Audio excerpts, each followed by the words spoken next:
نحمده ونصلي على رسوله الكريم أما بعد فأعوذ بالله من الشيطان الرجيم بسم الله الرحمن الرحيم رب اشرح لي صدري ويسر لي أمري واحلل عقدة من لساني يفقه قولي رب زدني علما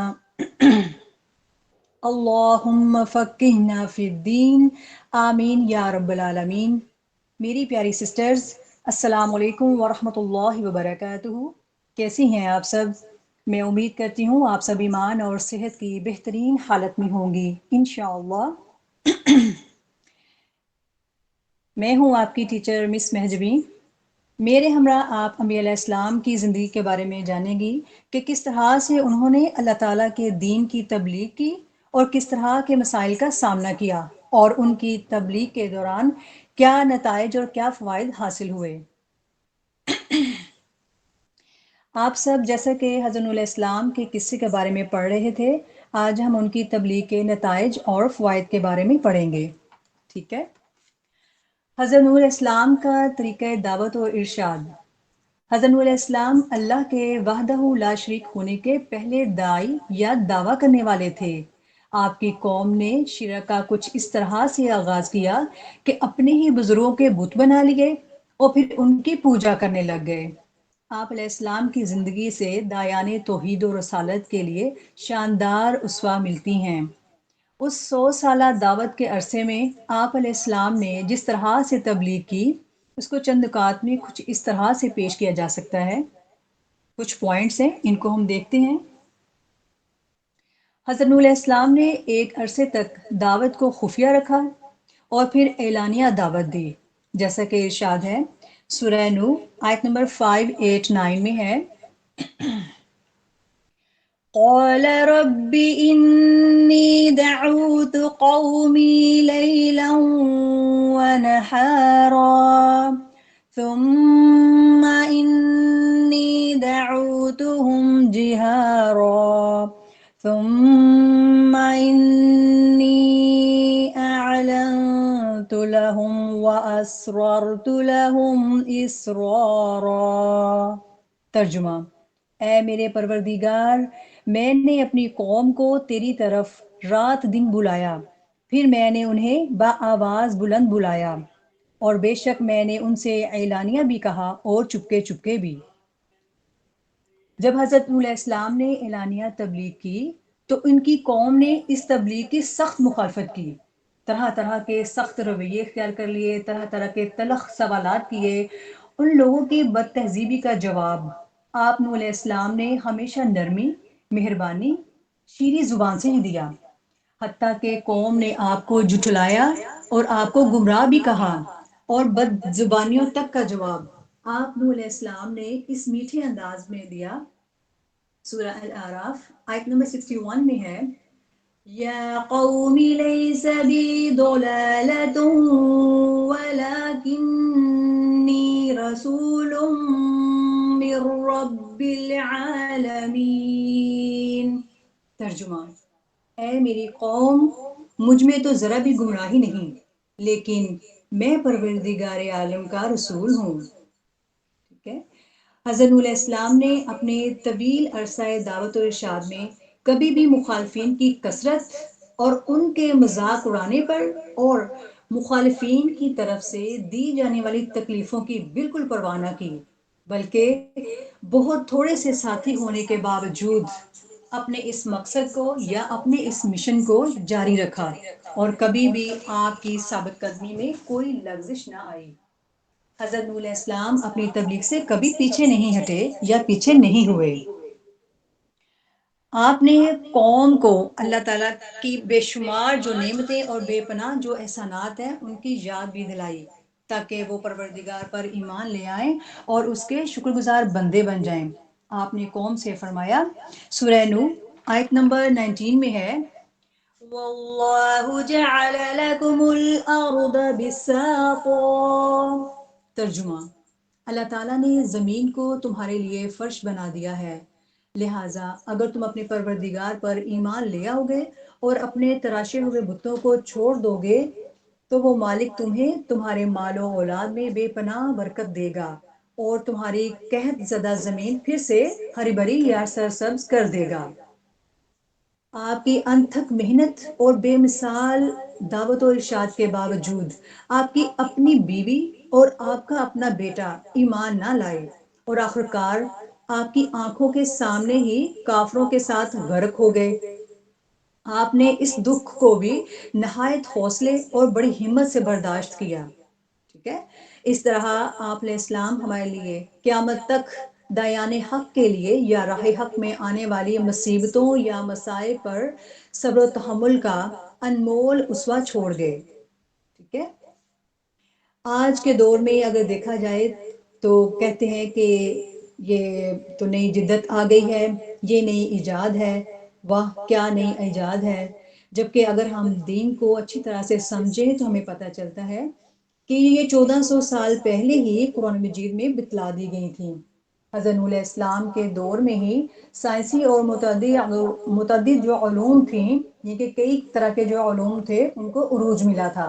ٹھیک ہے، اس سلسلے میں دو مثالیں ذکر کی جاتی ہیں یہاں پر۔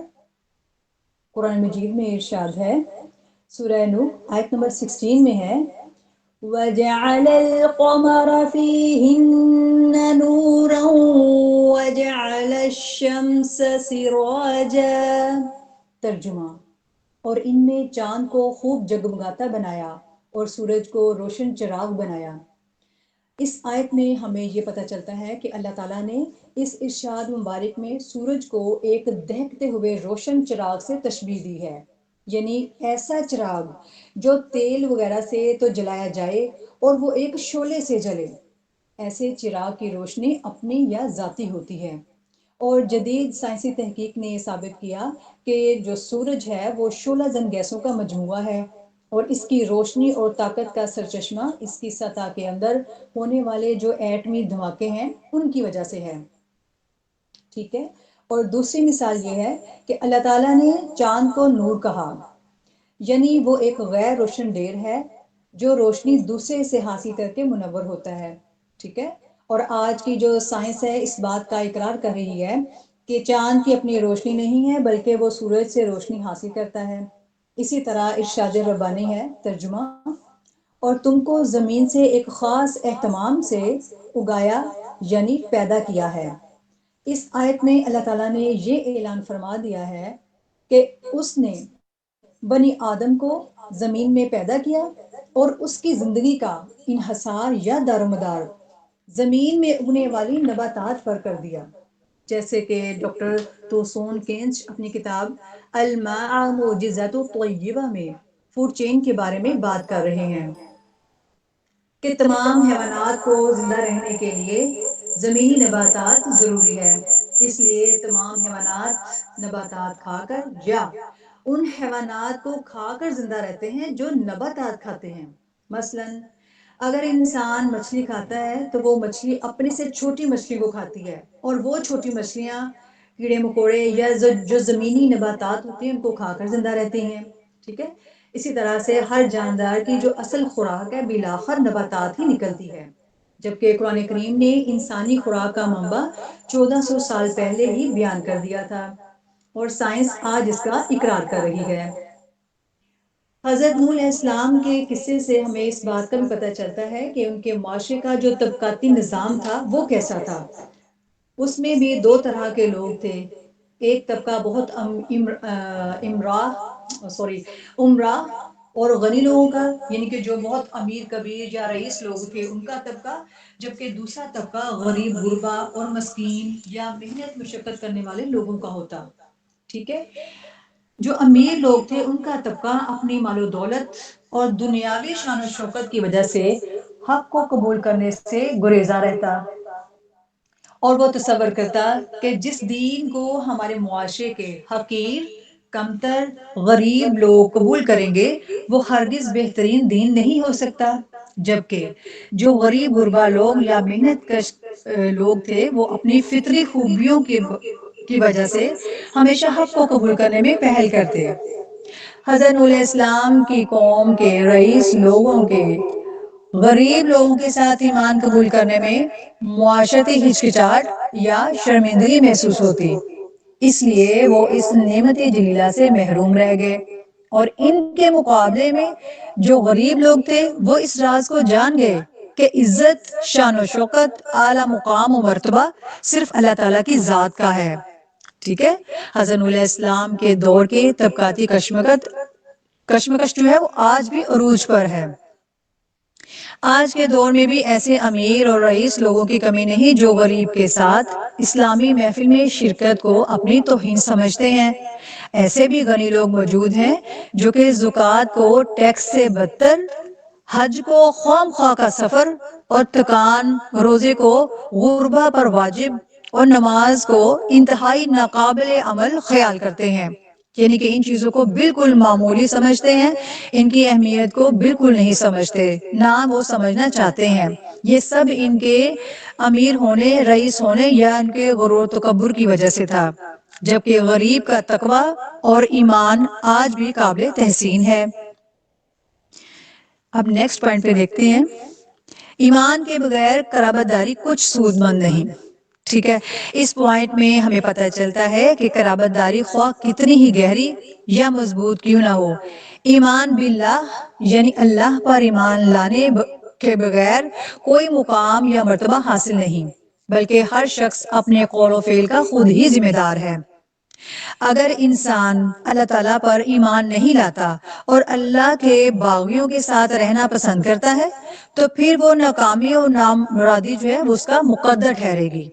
اب اگر دیکھا جائے کہ جیسے ہم نے پچھلے پوائنٹس میں پڑھا کہ حضرت علیہ السلام کے صلیبی بیٹا اور ان کی جو شریک حیات تھیں وہ دولت سے محروم ہو کر کافروں کے ساتھ غرق ہو گئے، جبکہ ایمان لانے والے اجنبی دنیا اور آخرت کی سعادت مندی سے بہرہ بر ہوئے۔ اس سے یہ بھی پتہ چلتا ہے کہ قرابت داری ایمان باللہ کے قائم مقام ہرگز نہیں ہے۔ ٹھیک ہے، اسلام نے رشتہ داروں کے حقوق مقرر کیے ہیں، ان کے ساتھ صلہ رحمی پر بھی زور دیا ہے، لیکن ایمان کے بغیر یہ صلہ رحمی اور یہ رشتہ داری کچھ فائدہ مند نہیں ہے۔ ہمارے پیارے نبی حضرت محمد صلی اللہ علیہ وآلہ وسلم نے اس حقیقت کو سب پر آشکار کر دیا یا سب پر عیاں کر دیا۔ کس طرح سے کیا؟ انہوں نے اپنے خاندان کو جمع کیا اور ایک ایک کو آواز دے کر فرمایا، اے مروہ بن کعب اولاد، اپنی جانوں کو آگ سے بچا لو۔ اے عبد الشمس کے بیٹو، اپنی نفسوں کو جہنم سے آزاد کرا لو۔ اے بنی عبد مناف، خود کو عذاب الہی سے محفوظ کر لو۔ اے بنی ہاشم، اپنی جانوں کو جہنم کے آگ سے بچا لو۔ اے عبد المطلب کی اولاد، خود کو آگ سے آزاد کرا لو۔ اے فاطمہ بنت محمد صلی اللہ علیہ وآلہ وسلم، اپنی جان کو آگ سے بچا لو۔ میں اللہ تعالیٰ سے تمہیں کچھ نفع نہ دے سکوں گا سوائے اس کے کہ دنیا میں تمہاری رشتہ داری نبھاتا رہوں گا۔ یہ صحیح مسلم الایمان باب فی قولو حدیث نمبر 206 سے روایت ہے۔ لہٰذا ایسے لوگوں کو اپنی اصلاح کر لینی چاہیے جو اس غلط فہمی میں یا خوش فہمی کا شکار ہیں۔ چونکہ ہم اہل بیت سے ہیں، ہم سید ہیں، ہم ہاشمی قبیلے سے ہیں، ہم اللہ کے احبا ہیں، ہم عاشقان رسول ہیں، ہم قرآن و سنت کے ماننے والے ہیں، حالانکہ یہ سب خالی دعوے ہوتے ہیں اور عملاً کچھ نہیں ہوتا، نہ ایمان باللہ نہ اعمال صالح۔